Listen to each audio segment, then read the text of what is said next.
Though it looks like the M26 Pershing, the M46 Patton was an American medium tank that was actually built to replace the M26 and the even older M4 Sherman tanks still in service.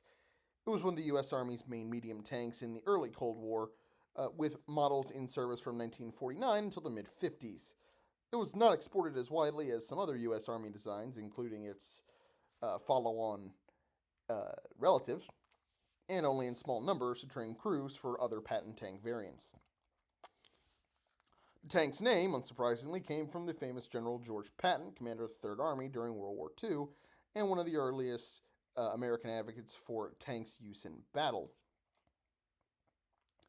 This medium tank was in service from 1949 to 1957 and was designed initially in 1948. It was built by Detroit Arsenal Tank Plant with 1,160 built of all variants, which is actually not that many when you consider that about 30,000 Shermans were built.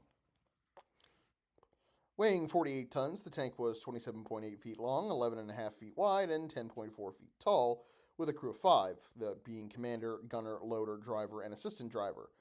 The tank had a max armor thickness of 4 inches and was armed with a 90mm M3A1 gun with 70 rounds and a 50 cal M2 Browning machine gun.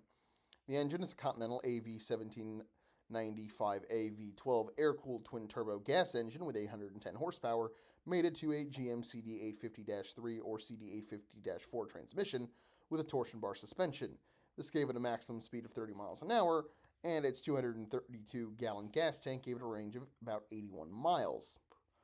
After World War II, most U.S. Army armored units were equipped with the mix of M4 Shermans and M26 Pershing tanks. The M26 was designed as a heavy tank, but was reclassified as a medium tank and was significantly more powerful than the M4. The mobility, however, was deemed unsatisfactory as it used the M4A3 engine and was plagued with an unreliable transmission. A new design was therefore needed, and work began in January 1948 on replacing the original power plant with the aforementioned Continental engine and Allison's CD850-1 cross-drive transmission. The design was initially called the M26E2, but modifications continued to accumulate, and eventually the Bureau of Ordnance decided the tank needed its own designation, and so it was called the M46. The upgraded M26, meanwhile, received a new power plant and main gun with a bore evacuator. The first model was completed at the Detroit Tank Arsenal production line in November 1948 and was christened the Patton, named after the late General George Patton. By December, the Army ordered several hundred, and in July 1950, Detroit Arsenal was producing M26s and M46s at a rate of over a dozen a day. In August 1950, President Truman authorized funding for increased M46 production as part of an expansion of heavy tank development, and 1,160 M46s of all variants would end up being built. Those variants included the M46 Dozer, the M46 A1 and E1 pilot models that served as the prototype of the M47 Patton. The only American combat use of the M46 was during the Korean War.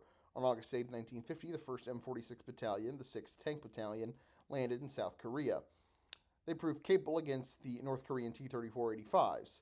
By the end of 1950, 200 M46 Pattons were in the field, about 15% of U.S. tanks in Korea, alongside the M26, M4, and M24. Further M46 and M46A1 tank shipments allowed the M26s to be withdrawn by 1951, and most Sherman units were re-equipped with the Pattons. A surviving example of the M46 can be seen on display at the War Memorial of Korea in Seoul. In the 1950s, a small number of M46s were leased for training purposes at no cost to some European countries, including Belgium, France, and Italy, in preparation of the new M47. American instruction teams used the vehicles to train European tank crews and maintenance personnel on the American tanks, but as far as I can tell, they were never largely adopted by any European country and were mostly used as a intermediary between the M26 Pershing of World War II and the Cold War Patton series that would eventually culminate in the M48 and M60. Anyway, that's all I got for you on this one. Be sure to like, comment, subscribe, and I'll see you all in the next video. Bye.